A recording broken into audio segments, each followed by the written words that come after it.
Matthew is sitting, minding his own business. Well, minding everyone's business. He's a tax collector. And there he is, sitting in his tax booth one day when Jesus comes along. And everything changes.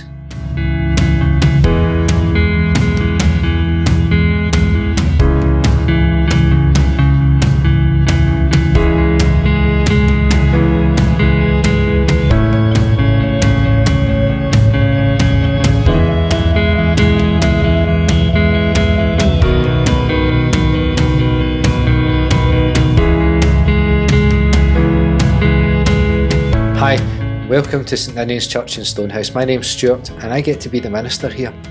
It's brilliant to have you with us today, wherever you find yourself. And no matter where you are, who you are, or even what you've done, remember that you are loved. You can find out all about who we are, what we do on our website at st-ninians-stonehouse.org.uk. Today, I'm joined in worship by Lisa. She's going to lead us in prayer later in our time together. But now let's listen as she reads God's Word for us. A reading from the Gospel of Matthew, chapter 9, verses 9 to 13, then verses 18 to 26. As Jesus went on from there, he saw a man named Matthew sitting at the tax collector's booth. "Follow me," he told him, and Matthew got up and followed him. While Jesus was having dinner at Matthew's house, many tax collectors and sinners came and ate with him and his disciples. When the Pharisees saw this, they asked his disciples, "Why does your teacher eat with tax collectors and sinners?" On hearing this, Jesus said, "It is not the healthy who need a doctor, but the sick. But go and learn what this means. I desire mercy, not sacrifice, for I have not come to call the righteous, but sinners." While he was saying this, a synagogue leader came and knelt before him and said, "My daughter has just died, but come and put your hand on her and she will live." Jesus got up and went with him, and so did his disciples. Just then, a woman who had been subject to bleeding for 12 years came up behind him and touched the edge of his cloak. She said to herself, "If I only touch his cloak, I will be healed." Jesus turned and saw her. "Take heart, daughter," he said, "your faith has healed you." And the woman was healed at that moment. When Jesus entered the synagogue leader's house and saw the noisy crowd and people playing pipes, he said, "Go away. The girl is not dead but asleep." But they laughed at him. After the crowd had been put outside, he went in and took the girl by the hand, and she got up. News of this spread through all that region. Matthew was working in his tax booth on a day like every other day. Matthew was a tax collector, or as others might say, a dirty Roman collaborator. Every day he sat in his little wooden tax booth, oppressing his neighbours, taking their hard-earned money and giving it to the empire, and probably skimming a bit from himself. It was a busy job collecting taxes in Capernaum at the top of the Sea of Galilee. The lake was busy with fishermen, ferries and cargo moving up and down all day and all night. Matthew's job was to take the empire's cut of all the fish landed, all the goods transported, and everything that was traded. And to grass on anyone who didn't pay up, or who he thought might not be declaring all of their income. People hated him. They hated all the tax collectors, and not just in the way that we joke about the taxman. People like Matthew were despised. Who could take a job like this? Why would you? Taking money from your neighbours and giving it to them, the oppressors? How could he? How could he sit there every day and heap misery on people who are supposed to be his friends, or at the very least, his neighbours? A neighbour is a big word in their society. You have responsibilities to your neighbours. You're supposed to treat them well. You are supposed to look after them. You're supposed to show them mercy and justice. But there were others like him, others who took jobs with the Romans, or the ones who did other kinds of jobs that no one should ever do. You know the ones. like those women. Matthew had seen the teacher around. He knew all about what he'd said and what he'd done. Matthew had his ear to the ground, and people liked to talk. There was something about Jesus, something different. Jesus wasn't like the other religious guys. They were also full of their own importance, swanning about with their airs and their graces and their holier-than-thou attitudes. For them, everything was about rituals, doing the right thing, saying the right words in the right way at the right time. And of course, they decided who had complied. They called it observance. But mostly the only observance that was happening was religious leaders watching everyone else and commenting on their fears and their failures and their faults. One day, Matthew was sitting at his toll booth, just minding everyone else's business, to be honest. And along came Jesus with some of his followers. He knew most of them. He'd had plenty dealings with the fishermen, Peter and Andrew, James and John. They needed a licence to fish, and it was his job to make sure that they paid up, and that they paid up for all the fish that they caught. It'd be fair to say that Matthew wasn't their favourite person. But that was nothing. Nothing compared to what Simon thought of him. Simon was a full-on political revolutionary, a zealot. He was always causing bother, inciting civil disobedience, and probably what he would call direct action against the Romans. But nobody could ever prove that. He was always hassling Matthew and the other tax collectors. Collaborator scum, he called them. It wasn't as if Matthew had chosen this job. He'd pretty much been forced into it. It's not like there were loads of opportunities here. He was pretty smart, too smart to fish, but perhaps in another life he'd have been a merchant. But that takes capital, and his family didn't have that kind of money. So here he was, taxing the people he'd once called friends. Sure, the money was okay, and there was always the possibility of a cut here and there for himself, but the cost of this job to his life was way bigger than a few quid here or there.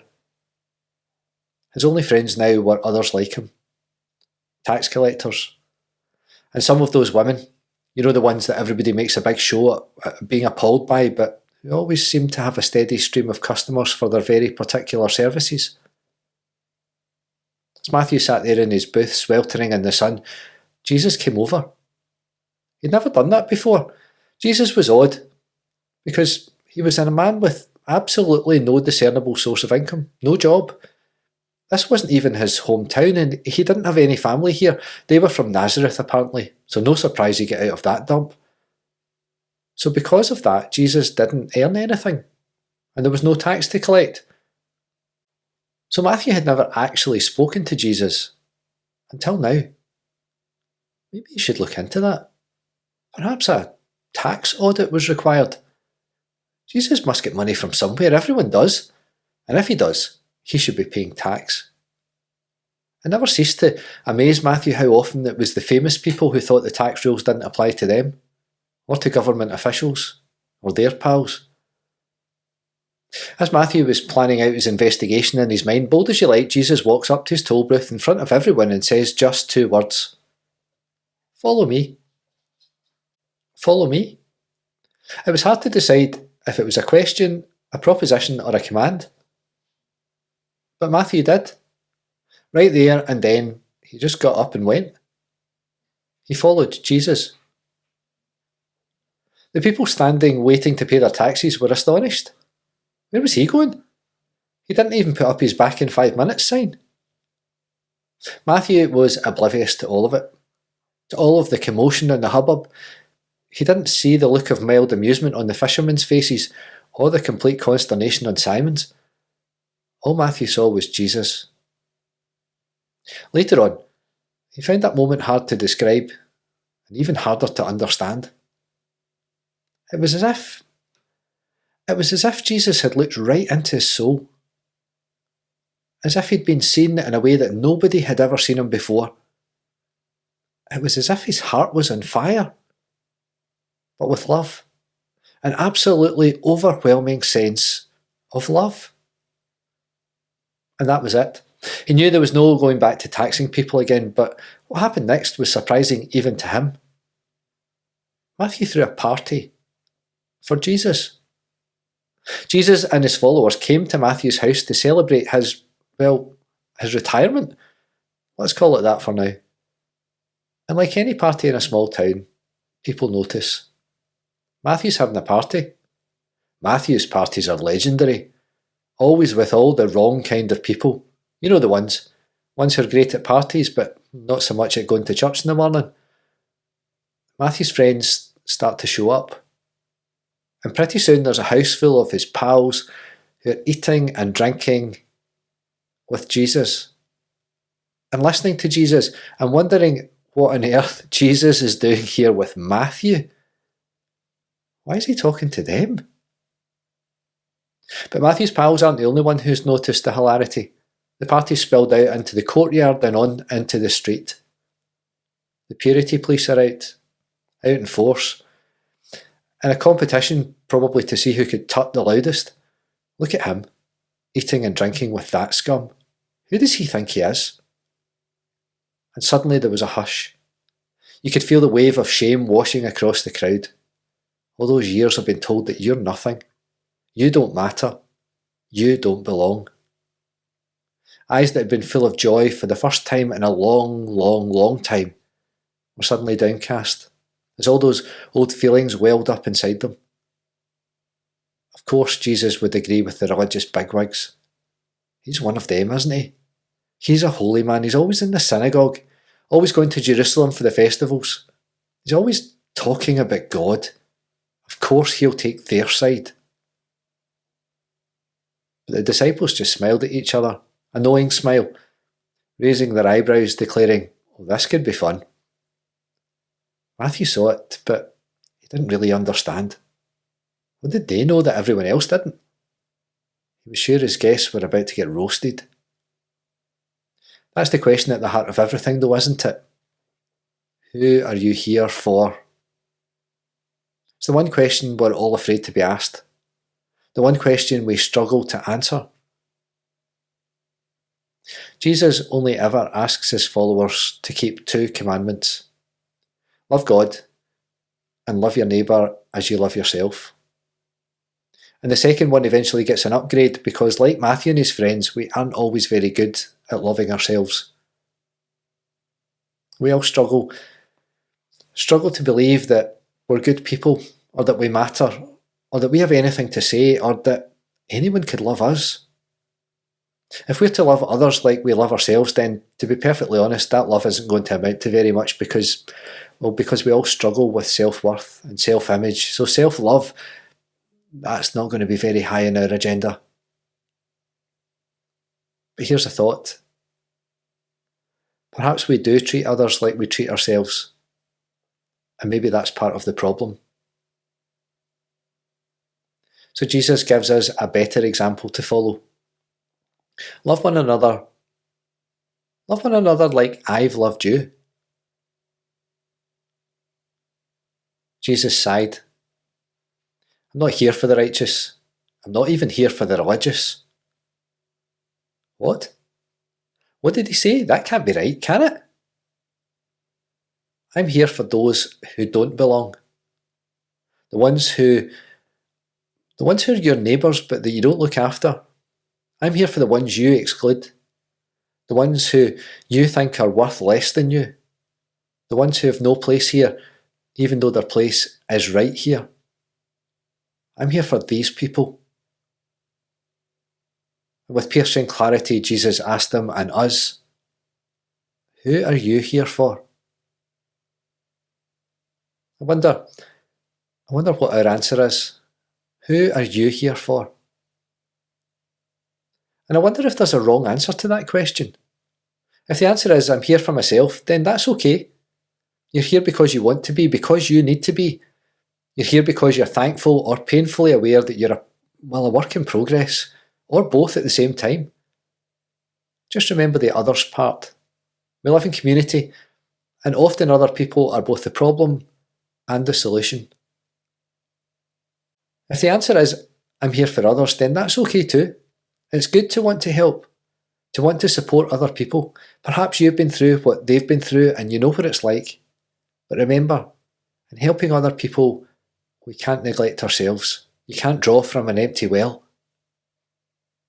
But there's a third answer though. It's so often the one that we miss. The first commandment. Love God. We're here for God. Never has there been a change in atmosphere quite like the one when Jesus' words clattered across the courtyard and landed at the feet of his questioners. Matthew's face beamed. Jesus was here for him. It hadn't sounded real before, like it'd all been some kind of mistake, but now Jesus had stood in his house and defended him and his friends. Now it was real. Now it all made sense. He'd heard about Jesus telling people that those who had nothing were blessed. Those who were looked down on were blessed. People who were sad were blessed, and it seemed really odd at the time. But now it seemed the most sensible thing in the world. The most sensible thing he'd ever heard. Now it was real for him, because Jesus was here for him. And his life would never be the same again. Jesus was here for him, and he was going to be there for Jesus and his friends. The next day things took a really unexpected turn. The leader of the synagogue turned up. He ran to Jesus and threw himself at his feet right there in front of everyone. Important people didn't run. And important people certainly didn't throw themselves at the feet of someone who kept the company Jesus was keeping. The man's daughter was sick. He needed help. He couldn't think of anyone else who could help, and so he begged Jesus to come. That's so often how we meet Jesus, in our greatest moment of need, when we've run out of all other options, when we can't think of anything else, when we, despite all our knowledge, come up with nothing. Well, not quite nothing. We come up with God. Jairus is the man's name. Mark's Gospel tells us that. Jesus agrees to go with him, and just as they're leaving, a woman appears. She shouldn't have been there. Even Matthew was astonished to see her. Everyone knew what her problem was. She'd been bleeding for years and nobody could help. She was thinking, if I just touch his cloak. But that's a problem. Blood and holy people don't mix well. Blood and anybody doesn't mix well. There are all kinds of rules about that. But she was at the end of her tether, nothing to lose, only one thing left. She reached out and she touched him, and her bleeding stopped. Jesus turns around and says the strangest thing. Your faith has made you well. Faith? What faith? She didn't say anything. She didn't do anything. There was no ritual. She hadn't even been to class. It didn't make any sense. All she had was desperation and one last hope. And hope was what she left with. Healed with everyone watching, there would be no whispers about her. She had her life back. She had hope. Meanwhile, news came that the official's daughter had died. By the time Jesus got there, the rituals were in full swing, mourners and sad music and all this stuff. For goodness sake, get out of the way, she's only sleeping. And in he went, and out they came, as if nothing at all had happened. A mixture of confusion and disbelief gave way to joy. She was alive. That's all they cared about. But her father knew. He knew that Jesus had spared his little girl, not just spared her life, but spared all the questions, all the accusations and inquiries. Is this the girl who died? What was it like? There would be none of that. Just a little girl who'd been asleep and was now awake. Jesus gives them what he gives each of us, what we need. It starts and ends with love. You are loved, all of you. No matter who you are, what you... It starts and ends with love. You are loved, all of you. No matter who you are, where you come from, what you look like, even what you've done or who you love, you are loved. Seems like such a simple thing to say, you're loved, but to believe it's true, that's not always easy. To live as though it's true, that's a whole other thing. That takes effort and practice. That takes daily reminders, and it takes each other. Loving each other is a choice. Sometimes it's the very hardest choice to make. And I don't mean hanging around where there's no love or something even worse. I mean choosing not to give in to hate. Not forgetting, but reaching for forgiveness so that you can put down all the burdens that other people have given you to carry. This story is what that looks like. How it feels. And that was only day one of being a disciple for Matthew. This was going to be way better than he had ever imagined. Although Jesus said something about him and Simon sitting next to each other at dinner tonight. What could they possibly have to talk about?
This world can make us doubt God. When we see the starving child or the homeless man, when we imagine the plight of the abused woman or the fleeing refugee, this world can make us doubt, Lord. This world can make us tired, Lord.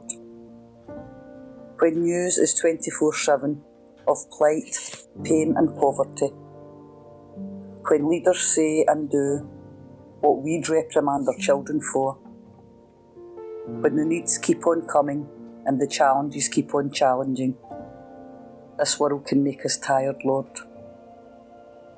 What can this world make us learn, Lord, when there are naked to be clothed, imprisoned who should be free, when there are thirsty needing water? What can this world make us learn, Lord? This world can make us love, Lord, when the outcast is left isolated, when the infirm are forgotten, when the anxious are misunderstood. This world can make us love, Lord. Teach us then, Father, Son, Spirit. Teach us all to go, to preach the good news, to be the good news, with love, with courage and service. Let us continue now with the words taught to us by Jesus Christ saying, Our Father, who art in heaven, hallowed be thy name. Thy kingdom come, thy will be done, on earth as it is in heaven. Give us this day our daily bread, and forgive us our debts, as we forgive our debtors. And lead us not into temptation, but deliver us from evil. For thine is the kingdom, the power and the glory forever. Amen. Are you the one who walks with the lame, who touches the leper and has nowhere to lay your head? Are you the one who breaks bread with tax collectors and sits at the table with sinners? The one who speaks truth to power and dethrones the powerful, blesses the poor and hungry and the meek and the persecuted?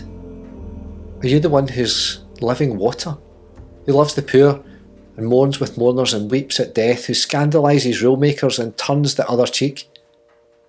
Are you the one who was anointed with perfume, who washes the feet of your friends, who loves the ones who deny you, who loves their neighbour? Are you the one who calls us? You are the one. And so we go to follow you. We go with your blessing, today and always.